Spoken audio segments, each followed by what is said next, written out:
Debout Congolais, unis par le sang, unis dans l'effort pour l'indépendance.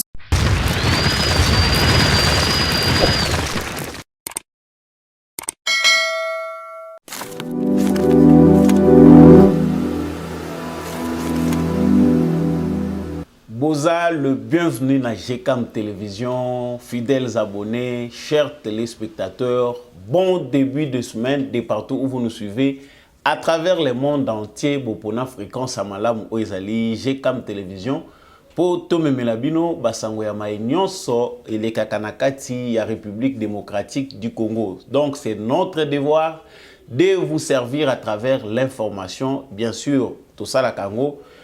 Na décryptage, analyse, ya nyonso ele kakabino bomonaka na kati ya République démocratique du Congo. Mbote mingi bon début de semaine na Papa Gérard Kabea pesa kabiso opportunité ya ko présenter émission Oyona etando ya GCAM Télévision. Bon début na semaine na bino nyonso bozolanda biso depuis Paris, vous nous suivez depuis la Suisse, bozolanda biso depuis Bruxelles, bozolanda biso depuis Londres, bozolanda biso na Caroline du Nord, bozali na Texas, bozali na Illinois, bozali na Atlanta, bozali na Chicago, bozali na Montréal kuna na Canada, bozali na Québec, bozali na Toronto, bozali na Afrique du Sud, vous êtes dans toutes les villes de l'Europe, vous êtes ébélés à travers le monde. Na sangi sakabino nyonso pona lobakake.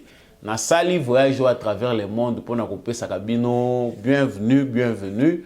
Vous faites désormais partie de la famille Debout Congolais. Pour nous vraiment solo membre Debout, il y a Debout Congolais.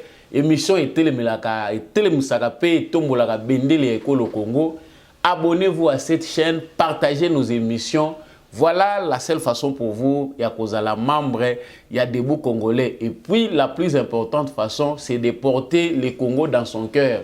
Bissonyon so, FARDC, na mote mandenge na lobaka toujours, oza FARDC, ozala na Kivu, ozala na Kasai, oza na Katanga, topo oza na Grand Bandundu, ozala na Bas-Congo, na Kinshasa, oza na Sankuru, oza na Lomami, vous êtes dans la province orientale, vous êtes partout à travers la République démocratique du Congo. Bon, mais maka toujours Congo, na mite manabino. Kasi yamwe tena banda na lobaka toujours traditionnellement. Samba olonga mutasimbe la kabino micro oyo pona kopesa kabino basango pe na lobaka ete justice yanzambe moto mokote aishapaka na contrôle nango. Soki yo oko échapper na contrôle ya justice ya mokili. Soki yo babengi yo yanke, babengi yo décideur, babengi yo tout puissant, babengi yo ki yonde meilleur flatteur, oduselaka bato na sa makolo. Mabe osalaka mutu amonaka yo te. Yeba yango ke tôt ou tard, tu finiras par payer les prix de tes actes. Sur cette terre de pèlerin, toza obligé à comptabiliser ba acte na biso. Yeba ke un jour inventaire et ko salema. Ce qui, dans le monde présenté, même dans l'au-delà, nous finirons tous par payer les prix de nos actes. Yango na betaka mbela na lobaka, salakaka malamu. Tala balance na yo se pencher côté nini. Côté ya malamu to côté ya mabe. Yango sala inventaire cause la soirée ya vite pour cause la trop tard. Actualité, il y a le lundi, ils ont dominé, na ba vive manifestation, tension, ils ont makasi na goma, population a kiti na balabala. Vraiment, base ya Monisco, ils ont saccagé. Bon, na ngobino moko na bilili, vraiment, la Monisco a été envahie par la population. Maseke za li sous-souté, mabanga, il y a des blessés, pillage et salami, il y a bien na bango, destruction et salami. Accrochage ndenge na ndenge tout au long de l'émission tokolakisa bino température nini bato balamuki nango na Goma, pourquoi la MONUSCO attend le drame pona nini Nations Unies aza cause la colère ya ba congolais pona ko agir et puis toyeba par rapport à la situation oyo ba mesure nini ba disposition nini hiérarchie ya mission des Nations Unies na Congo bazui nini yango penda ekokoma dans les jours à venir. Est-ce que le gouvernement du Congo est responsable na la population na zako sala? Patrick Mouyayape déjà réagi ça qui pour na kolobake bazali contre nyonso ezali attitude yako kende ko s'attaquer na MONUSCO topé ko toucher na ba bien na bango ba hauteur ba kozala sanctionné. Je vous invite dans l'analyse na décryptage et information oyo tout au long ya émission oyo tozali kosala po nabino. Après gratuité et enseignement et comme tour il y a gratuité de l'accouchement. Au total 11 centres ceux qui toko kobenga to ba poule ezali déjà na disposition ya bato yo bana basio bazali kobota, c'est-à-dire accouchement eza gratuit suivi ya makambo mabota ezali gratuit. Wana ezali mesure ezwami lisusu à travers mwana mboka Fati Beton na gouvernement na ye pona makambo etali kobota ya ba maman. Nous en parlerons. Nous parlerons aussi du lancement en août 2022, c'est-à-dire en août, toujours qui est déjà vers août. Il y a programme du développement des 145 territoires dans toute l'étendue de la RDC. Bazo Kana Kosala Nini. À travers programme, il y a 145 territoires. Déjà, Bavo Ezo s'élever et Oumeli, Balobinini, Bazo Zelanini, Bazo Kosabatu, 145 territoires, Ezo Zelanini, Mituna Bomituna Gabiano, Ezali na Katia émission Oyo. Encore une fois, na Pesibino Matondo Mingi pe na Tombeli Bino. Boye imalamu na kati ya émission Debout Congolais na lobaka émission yo ezalaka plateau ya ba patriote soko yebiki ozano mwana mboka te makila Congo ezobuyono te na kati na yo. C'est inutile de participer à cette émission. C'est une émission déséclairée bato yo bamonaka clair pe bazali pe na ambition ya ko éclairer baninga po biso nyonso totombola bendele ya ekolo Congo ezongaka lisusu sima te. Citoyenneté malamu ezali obligé, c'est-à-dire changer ma mentalité na yo. Nous allons encore retourner là-dessus. Na ke na lombango na actualité oyo na uti ko annoncer awa na sommaire ezali kota la makambo oyo eleki na Goma. Mais je ne pense pas que na kende mbango na l'actualité. Botala nanu bino moko ne lili wana nanu vidéo liboso tension ezandenge nini na Goma. Régie ateli biso vidéo wana tozongi na analyse.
Nakanisi bomoni population, bomoni jeunesse, bomoni ndenge population bazali monter contre la MONUSCO.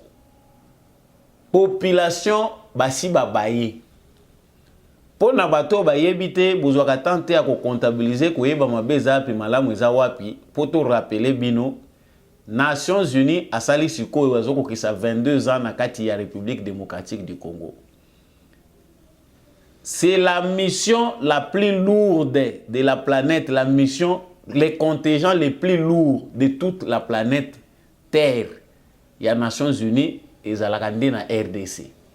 asala ki émission awa mikolo elekaki na yebisaki bino ke 20 000 hommes ya MONUSCO, c'est plus de la moitié de l'armée rwandaise. Mais depuis MONUSCO et na Congo, arriver qu'on neutraliser même pas un mouvement rebelle sur base de la protection de la civile. Depuis MONUSCO et na Congo, Nations Unies a voté la résolution Kili. Ces contingents les plus lourds de la planète n'a pas été à la hauteur pour sécuriser les populations civiles.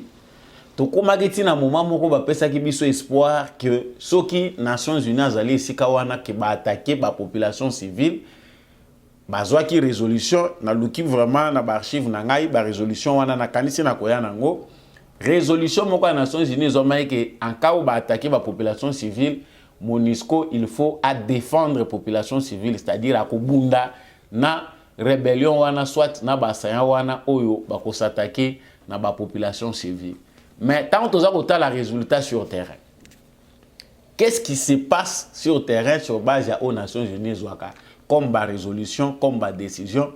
Ce qui est à comptabiliser, c'est que les Nations Unies depuis atinda mission na Congo, ezaka liboso MONUC. Ba événement oyo aussi to vivango. 2004, 2005, les Congolais étaient nerveux pour constater que MONUC azawana, MONUC azali soupçonné ya kozwaka ba avion, ba munitions kokende kotika la ba mouvement rebelle. Bato ba yebi histoire malamu ba yebi que na 2004 tango Goma etombaka population akitaka makasi ba marche salemaka bato basengaka départ ya MONUSCO. Les garanties politiques, les discours des acteurs politiques, ya kosenga population non te boza la calme, ça va s'arranger. Nde yango mutu esala que population congolaise avant d'aller sous la léthargie vis-à-vis à MONUSCO. Parce que même tant que misaka tozo belle la bato ke botelema. Non, on reconnaît une fois dans l'histoire que les Congolais ont été debout pour dire non à la MONUSCO. Et ce qui se fait aujourd'hui, c'est pour n'embala libosoté. Mais après toutes ces années, surtout temps de 2004, en 2022, nous constatons que MONUC est comme le MONUSCO. Parce que Liboso Bazalaki, mission des Nations Unies au Congo, mission de l'Organisation des Nations Unies au Congo, MONUC. Mission des Nations Unies pour la stabilité au Congo. Bayaki pour stabiliser. Après ces changements-là de nom, concrètement, rien n'est fait sur le terrain. Nous avons vécu un moment où MONUSCO a occupé toute l'étendue de la République démocratique du Congo. Nabangé naye baché, naba militaire naye à administration presque dans toutes les provinces. Et y compris même des endroits où MONUSCO a justifié présence na été. Ça nakanisi ezali kopé sa valeur na bandeko balobaka que la MONUSCO est une force d'occupation parce que injustice aux Congolais à vivre. Les génocides que les Nations Unies ne savent pas déclarer ouvertement pour Congolais et que biso pe na Nations Unies ba respectera biso. Jusqu'aujourd'hui, le mot génocide, tous les massacres, les hécatombes commis à l'est du Congo, n'a trouvé conclusion moko clarté de la part des Nations Unies et de la part de toute la communauté internationale. Comment pouvons-nous penser que la MONUSCO est juste tant que nous la parcours de la MONUSCO oyo à un certain temps bazalaki bakomi donc bakomi le mouvement moko ya prédation. C'est-à-dire ceux qui bâtissent moins pression moni MONUSCO a sali semblant lokola baza sikoyo sima ya population. Grave. Mais Félix Tshisekedi accède au pouvoir. C'est vrai, tant que ça la banaliste, tout ça que le baba tout ça que le baba Tshisekedi a bien na MONUSCO. Non, il y a une part de responsabilité pour les dirigeants politiques et il y a une part importante de responsabilité au ezali il y a souverain primaire au babengi peuple. Les présidents de la République, garant de la nation, les représentants du Congolais, des Congolais. na tribune ya Nations Unies alobi yango à haute voix devant Antonio Guterres, parce que normalement diplomatie oblige, le président de la République ne va pas s'exprimer quand même comme notre brave héros Lumumba l'avait fait. Diplomatie les a quoi apprendre biso que ata ozana maloba ya kanda luka forme moko paisible, forme moko pacifique oyo koki kobimisango, même les mots durs à travers euphémisme et koki ko trouver sens nango po batunyon so ba pour tempérer ba émotion. Le président de la République a lobaki ba vérité ya kosakanate na tribune des Nations Unies en 2019 si je ne me trompe pas. Nations Unies boyede biso mingi tozali na histoire munene o tosali na bino. Mais après parcours totamboli na bino tozomona lisusu vraiment utilité te. Toyebi que sans présence na bino pe certains endroits il n'y a que la désastre. Présence na bino ezalaki na utilité pour na biso. Mais na stade tokomi rien ne justifie encore pléthore ya ba élément na bino sur terrain. Vraiment tu as obligé de revoir ba relation na biso na bino.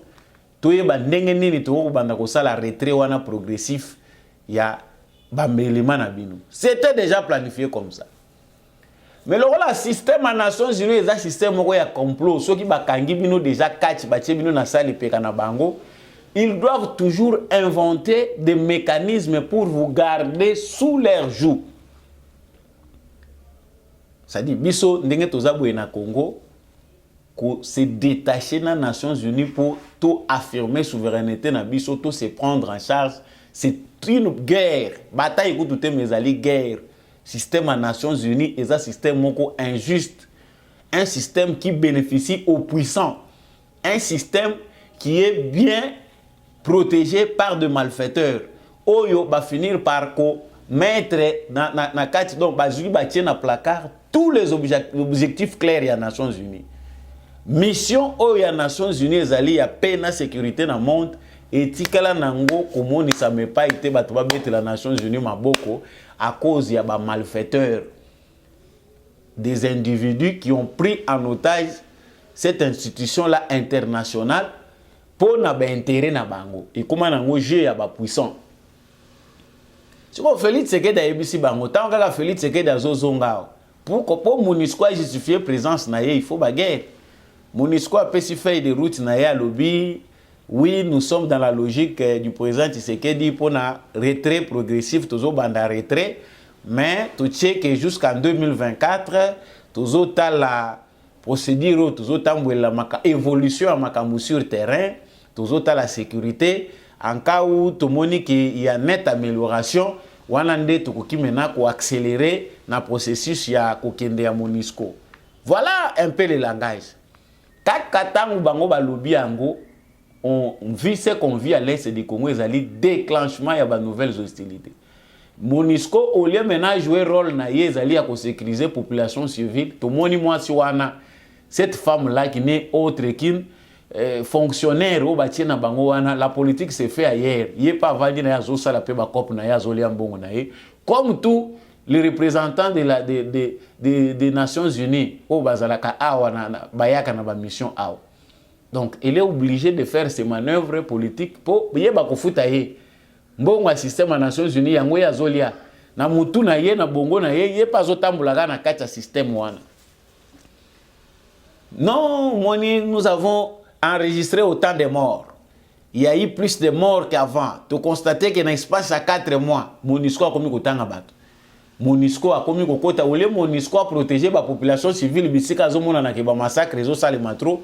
MONUSCO a commis la organisation ba women rights. MONUSCO a commis nango la organisation à droit de l'homme pour na kobandaka ko pesa ba rapport ya bato bazo kufa ya bato bazo kataka mitu. Donc comprenons ici que le souci d'abord premier ya bato nyonso ba travailler kana système des Nations Unies ezali ya ko pérenniser ba mission na bango. Un peu comme ndenge moko ninge tumona ka bao bayaka o toye ko silisa ba épidémie. Ce sont eux qui inventent des épidémies. Le souci c'est que ce que épidémie wana esili na kwa wana musala na biso esili, il faut aller chercher du boulot ailleurs. C'est-à-dire Là, na raisonnement ya bateau baza ko kamba Nations Unies. Bateau bazali ko participer na prédation. Réflexion na bango ezali que si aujourd'hui to longoli 20 000 hommes na Congo, bako kende wapi? Et maintenant, donc misala na bango ekufi. Dans un premier temps, ezali ko la coin moko ya musala ekufi. To fongola misu tant to lobaka likamba MONUSCO yo na lobaka kaka diplomatie Félix Tshisekedi totikela ye. Mais biso congolais, il faut tout manifester souveraineté na biso, tout affirmer que nous sommes un peuple souverain. So biso to lobi non, on n'envoyera pas des avions de chasse. Donc j'étais dans l'histoire pour Nakotali Sabino comment le bilan de la MONUSCO est extrêmement négatif. Namboka na biso Congo, MONUSCO aux côtés des autres mouvements rebelles, bazola ki wana loko la force négative pour continuer donc à entretenir le système au Bango Basala Kakuna. Mais Félix Tshisekedi l'a dit, le rôle va multiplier la tuerie pour eux, c'est ça tout ce qui justifie leur présence. Parce que présence à Mobino Bozali, Boza 20 000. Bosala Kanini concrètement. Est-ce que MONUSCO a un courage à combiner la biso plan na activité au moins pour la transparence congolaise soyez bas. Comment va gérer 20 millions pour assurer la sécurité des populations civiles dans des endroits où il passe les alliés. Parce que, bisika au MONUSCO azalaka, vous verrez seulement à quelques mètres ou bien kilomètres de là, au MONUSCO bazako bomba population civile. Ce que MONUSCO a protégé la population dans le contexte nini.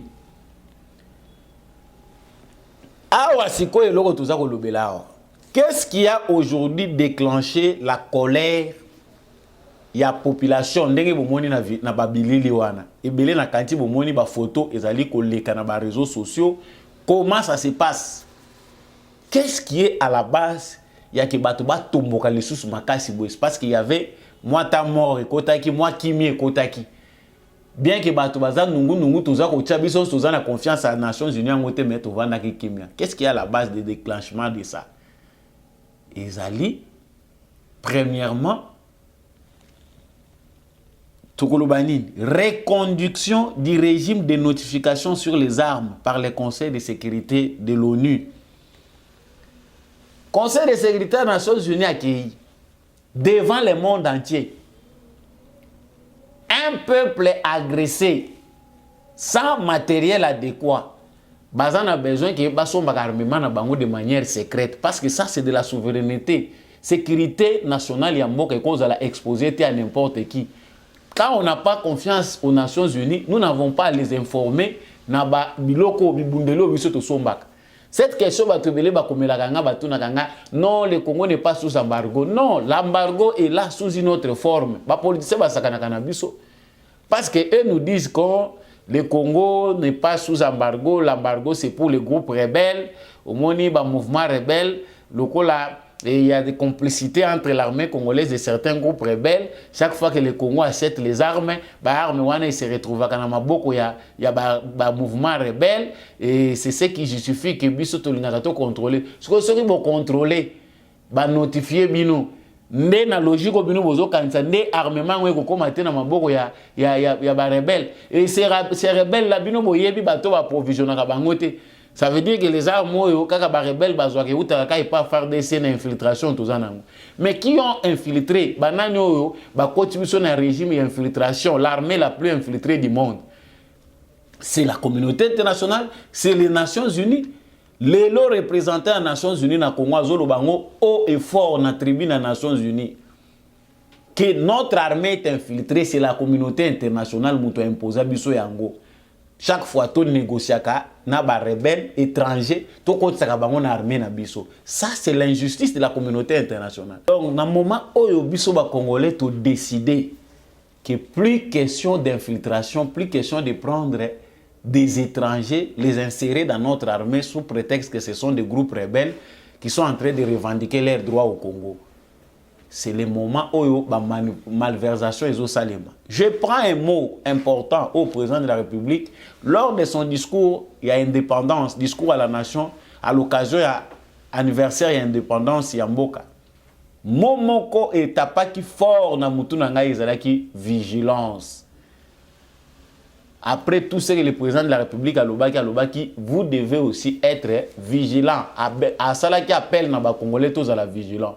Et vous savez tous, quand un président parle de vigilance, c'est le combat au but de mener na Congo, de mener contre Rwanda, contre la communauté internationale qui ne veut pas nous respecter en tant que peuple souverain. La communauté internationale à travers les différents pays puissants, n'a pas faible à l'élo, comment dominer le Congo. Ils veulent que le Congo soit le gâteau de tout le monde. Congo et Zalanaoka na désordre comme ça, eux vont profiter de l'intérêt à Congo. Et voilà qui justifie tout.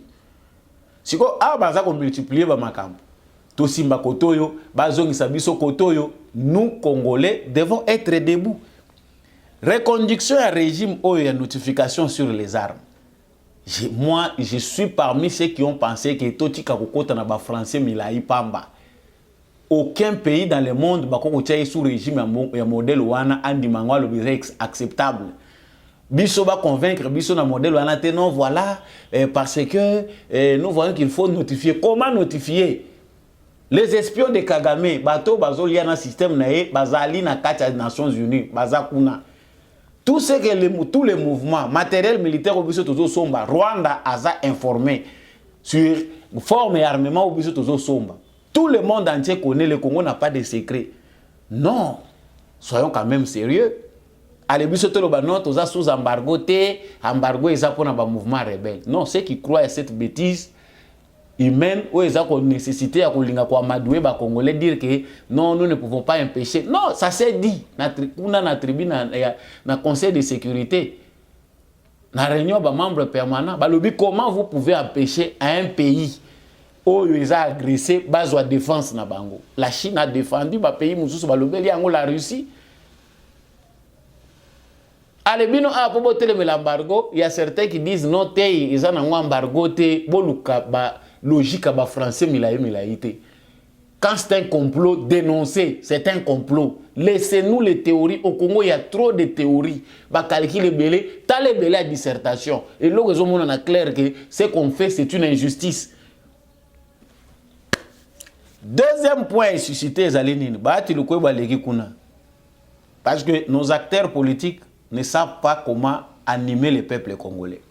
Les acteurs politiques sont observateurs en même temps que les Congolais.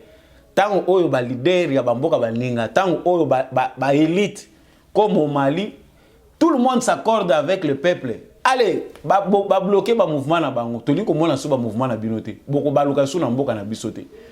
La prochaine étape, c'est qu'on va les chasser. Parce que ceux qui peuple boyi. Bakoti na bavion de chasse te ba bombarder peuple wana parce que la souveraineté na ya boyi likambo moko boyi balingi ba imposer. Ça n'existe pas. Tout se joue avec la maturité d'un peuple.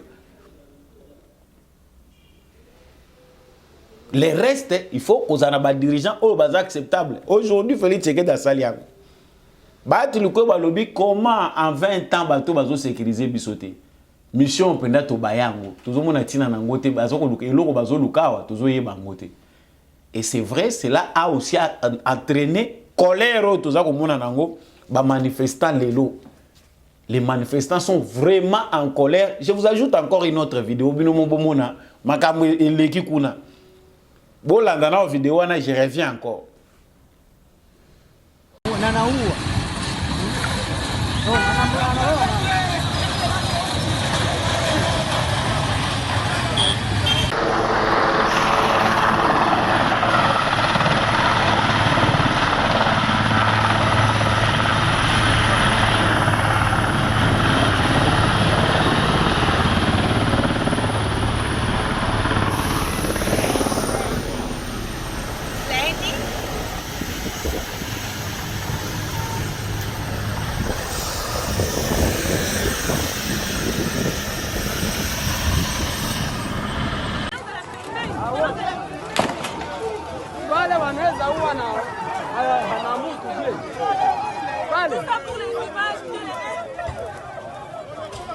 Wale wanaweza uwa pale na anamutu watamuua pale.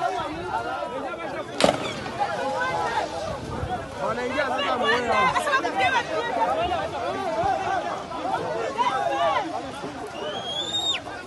Giza sasa yenyewe Mungu. Pour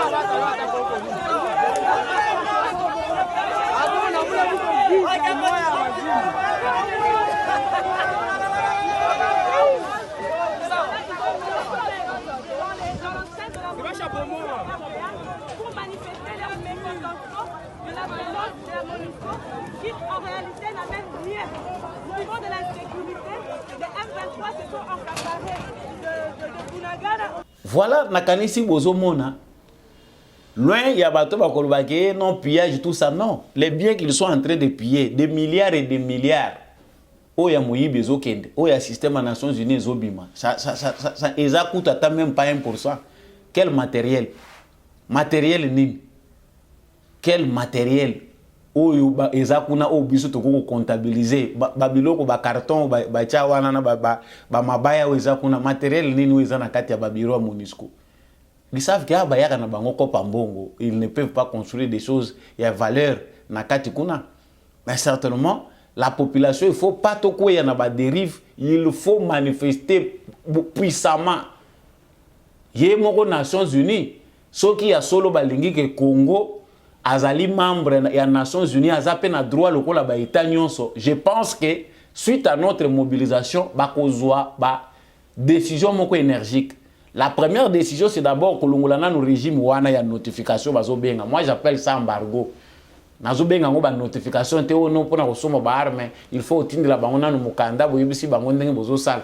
Oh non, le Congo asomba kango bandaka en secret. Pourquoi nous devons toujours acheter en secret? Au RDC asomba ki mindoki en secret. Pona nini bani batu mususu wana bozo cha bango sous sanction te. Rwanda sa zo sanction, azo embargo sur ba arme. Aujourd'hui tozo mona ngo clairement que les M23 c'est le Rwanda. Ba pesi embargo te pona nini. Mais nous devons être réveillés. Félicitations à nos compatriotes à Goma. Beaucoup mieux comprendre. Et on ne vous empêche pas de manifester. Cette pression est solide jusqu'à tel point panique, il y a ma casse panique générale et côté na ba institution na hiérarchie à MONUSCO. Balobi na kati ya mission na bango ba menace ba moni komi ko ya de partout. Et ça nango menace té. Ce sont des revendications valables. Ça ne s'appelle pas menace. Pour mes personnels na bango à l'abri, hiérarchie à MONUSCO a décidé que tous les agents à MONUSCO, il faut travailler à domicile à partir du 25 juillet, le 1er août. C'est-à-dire jusqu'à nouvel ordre, jusqu'au 1er août, travailler seuls les membres exerçant des fonctions essentielles seront autorisés à travailler depuis les lieux de travail moyennant une autorisation au préalable de la hiérarchie.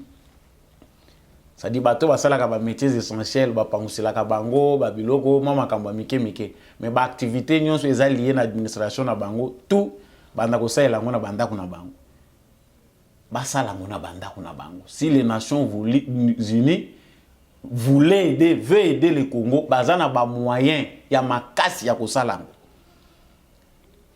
Chers frères congolais, quittons les débats inutiles. Les débats où ils ont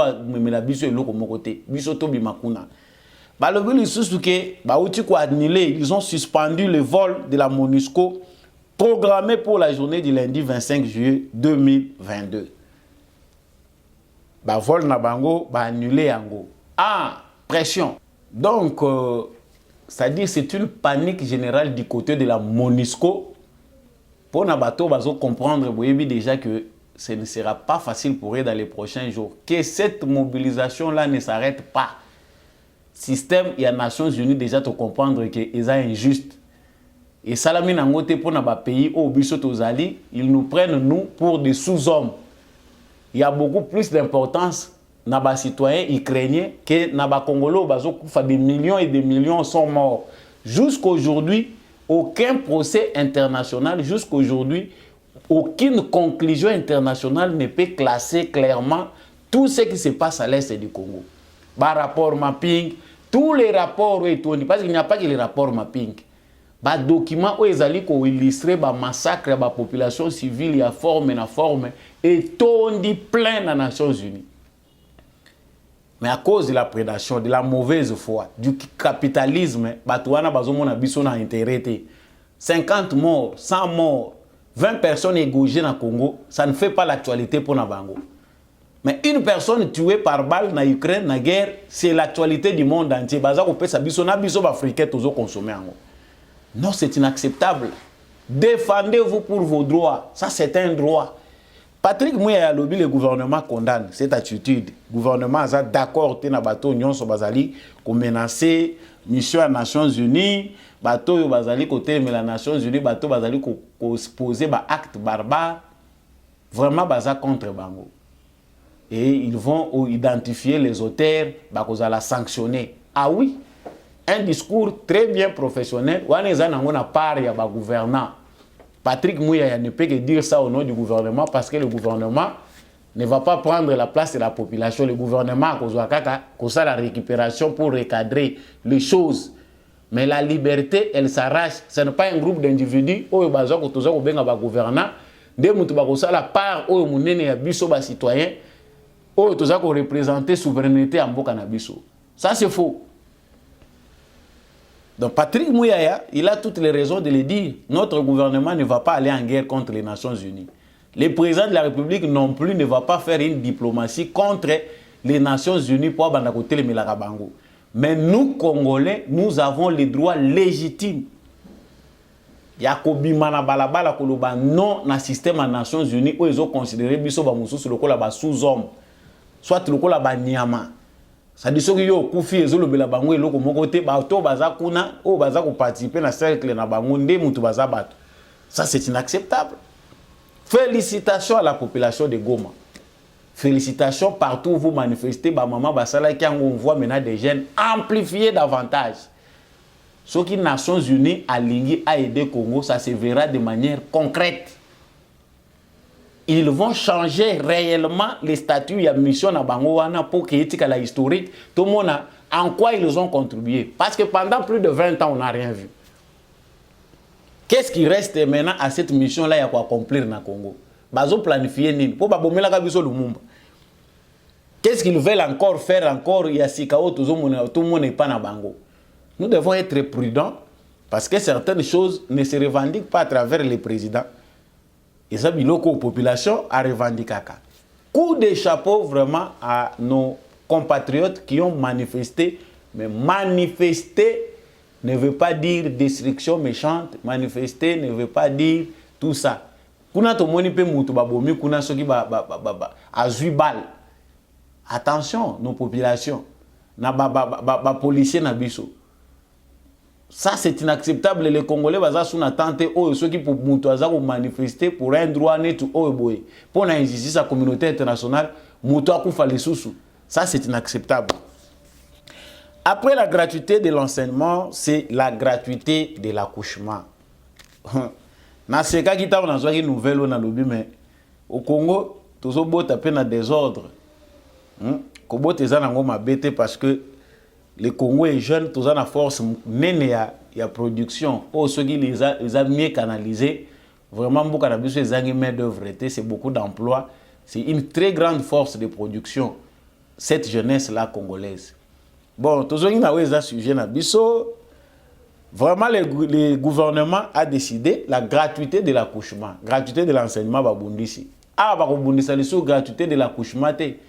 Comme on na hôpital tel kuna bakei balobi ezate kuna balobi bazoya ba mama te ba komo senga biso sumbongo ngonga yango yo ministre ya santé assurez-vous que uzui ba disposition nyonso idoine pour que tout le monde lisusu ba bêtise ou eleka kite na gratuité salem parce qu'il y a toujours des gens méchants bango bazaka wana bavanda bazozela bonne action nyonso ekozala mener awa bango bakozalaka wana debout pour combattre ango. Les forces du mal qui ont assiégé le Congo pendant plus de 60 ans ne veulent même pas d'un petit changement. Uyo so mona ba combattre malamu. Ba forma kindokezali dans sous d'autres cieux, uzo mona ke batu bazali ko s'opposer na makambo. Mais forme ya opposition ya Congo, o moni batu ole batelemela makambo mabe, bazo telemela na ya malamu. Ça ngana mona ka komba ko benga ngote zaka kindoki. Parce que, outre la sorcellerie, je ne vois pas les termes le plus convaincants pour justifier forme ya makambo ya ndenge wana. La gratuité de l'accouchement désormais bana basi ba maman na biso nyonso bazobota prise en charge na selon gouvernement ndenge bazo tia budget na bango de manière à ce que ba centre wana eza choisi basi soki bakei kuna azana prise en charge pendant temps nyonso début accouchement na ye jusqu'à ce que azobota mwana na ye et kozala na maboko ya l'état. N'est-ce pas un bon sujet de joie quand tu yebi que non ba mort bana ebele bazo kufa. Nous avons plusieurs morts nés. Tous en a bana ebele bazo kufa à la naissance parce qu'il n'y a pas un bon suivi, parce que ba soin, parce que ba parents bazo zalebele en bon côté. Ba jeune pe bazo bota lelo zo mona zo bota sans calcul bana bazo ya ba mususu baza calculer te. Les enfants ont droit à la vie, on a droit à la protection. Ça, c'est une décision à encourager. Et normalement, la gratuité de l'accouchement, et l'eau sous phase pédagogique, il faut que l'État doit mettre vraiment aussi assez de moyens pour éduquer la jeunesse, éduquer la population sur la planification familiale. De manière aléatoire, la plupart des jeunes ne bénéficient pas des informations nécessaires à la planification familiale, aux mesures contraceptives. Il y a montoyer bako planifier la naissance. Bana babota makate de manière indésirable. Les enfants sont un don, une bénédiction venant de Dieu. Mais au banda bota te ou boti parce que chaque fois que les enfants parce que baza badon bako banda koya non. Montoaza ko bota en fonction de moyens zanango ndenge nini akozwa en charge en soin bana wana nyonso. Ça aussi ça doit être bien intégré de manière à ce que gratuité de l'accouchement ezalate à la base ya bazemi mususu ekotonde belé na Kinshasa sans calcul ayebike nako kozwa nanga ata 20 parce que il y a des farceurs comme ça, ils sont nombreux au Congo. Boti wana sundola yebike l'état kozwa en charge. Ça c'est encore surcharger l'état davantage parce que l'État ne peut pas répondre à tout. Chaque individu a ses responsabilités. Voilà point où on a la gratuité de l'accouchement. Quand on a le bilan, tout le bilan Makambouya, président Félix Tshisekedi Soki a solo. Qu'est-ce qu'il a fait depuis qu'il a commencé? Vraiment, tout ça, moi, bilan moko, il y a presque la fin à parcours pour montrer aux gens ce qu'il a fait. Nini o batubazali ko beng échec. Et les mauvaises fois, tous les années, nous y reviendrons. Je termine aujourd'hui dans le lancement Oyo ils ont prévu pour août 2022 dans le programme de développement des 145 territoires dans toute l'étendue de la RDC. 145 territoires. Awa Nazali, pour rappeler que ces programmes, depuis Congo et Congo, où qui bilanga privé, il y a Roi Léopold II. Si Félix Tshisekedi a commis président de la République, il n'y a jamais eu un programme vaste de développement à la base, le rôle où ils ont initié. Ça, c'est le premier point très positif, c'est historique, ces programmes. C'est-à-dire, si les Congolais réellement s'intègrent à la gestion en choses publiques et tout la loupe, Oyo gouvernement azali ko sala na kanti programme oyo eza programme moko congolais nyonso il faut azala na ba grande ligne nango pona ko veiller sur exécution nango bato na ba territoire na bino même si vous n'avez pas pour dénoncer à chaque fois que bêtise ko salem. Que prévoit les programmes? Selon ce qui est retenu ici balobi ba kotonga 2816 km de route wana ekozala ya kotonga. Ce que zala qui on construit Bakou réhabiliter 9459 km. Ça, c'est à réhabiliter.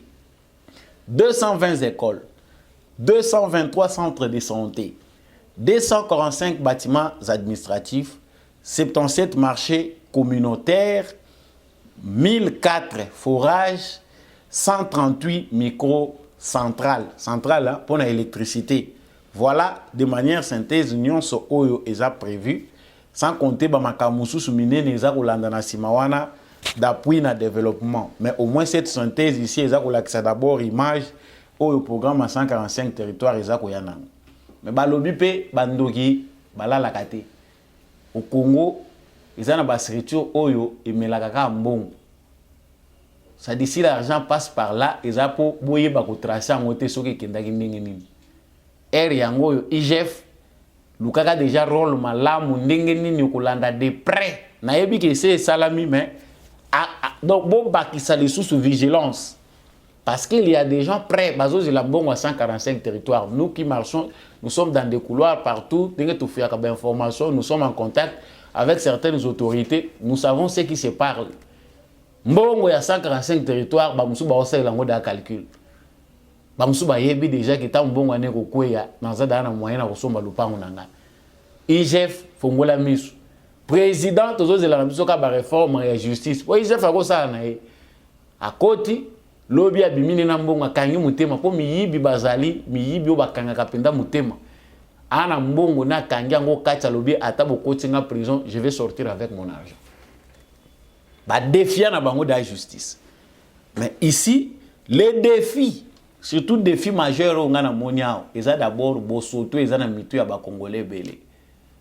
Il faut vraiment un régime de transparence qui peut mener à bien l'aboutissement de ces programmes. Sinon pas, quand on est les pour un programme ils ont encore s'exécuter. T'as ndenge ba salak.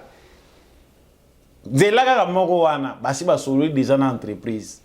Couche à goudron comme prévu, ndenge batiaka on a 4. Ba diminuer couche ya goudron batiaka on autant de centimètres. Ba jimo mabele na mo bakayasi ba boaki lekolo. Ba structure ko eza chargé à contrôle, au bureau technique de contrôle, au nin. Tant ba ko ya wana, aole kanaye kaka. Par formalité. Ma yebi ke basi ba sololi déjà na entreprise, ba yebi déjà ke ndenge zawa. Et puis makamba ba entreprise oyo. Nos frères congolais sont faits pour boza la kana sima ya bato. Ba zui ba pesibino, ba tchebino ba congolais liboso ki ba marché nyonso et les kakepa na bino avant d'envisager les entreprises où ekouita libanda. Mais tala modèle au congolais zo mimila makaka. Ça on dirait que Tshisekedi azama to mona ba chinois ba komi ko travailler na OVD chinois zo superviser musala o ba congolais ba zo sala na structure ya ministère ya infrastructure.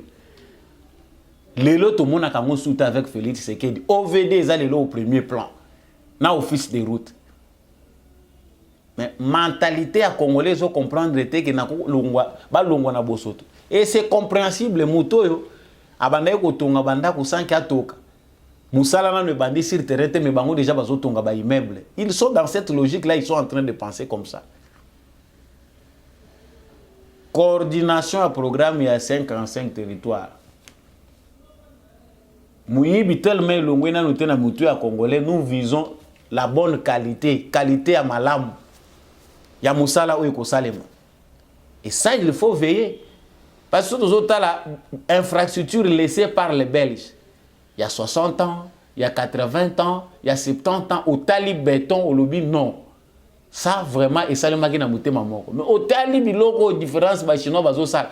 Est-ce que notre ministère de l'infrastructure la structure nyonso est tonda na ministère de l'infrastructure. Il n'y a pas moyen de bien contrôler la qualité ya ba travaux publics. Ba koya na caniveau liboso ba caniveau muso ezoya liboso andako ba place de danger ezali batiki yango polele ndenge wana. Beto mutu ke tout yango kaka muke okuti yango nyonso ese mwangani. Presque ba travaux publics et belezo salemaka na pensée na époque kaka na image ezaki na époque à Joseph Kabila. Usage unique. L'espace public yozo tongelo kwa image unique ezapo ekende ti wapi. J'ai choisi ce programme d'urgence parce que ngamoko nazomona intérêt o ezali. Ça c'est un départ pour du bon développement. Soki na territoire na bino bolalisi misu, bozana sa molele. Vous pensez que le salut viendra autrement. Bozo sambela nzambe bovandi na l'église, bozo la que miracle ya kokweya.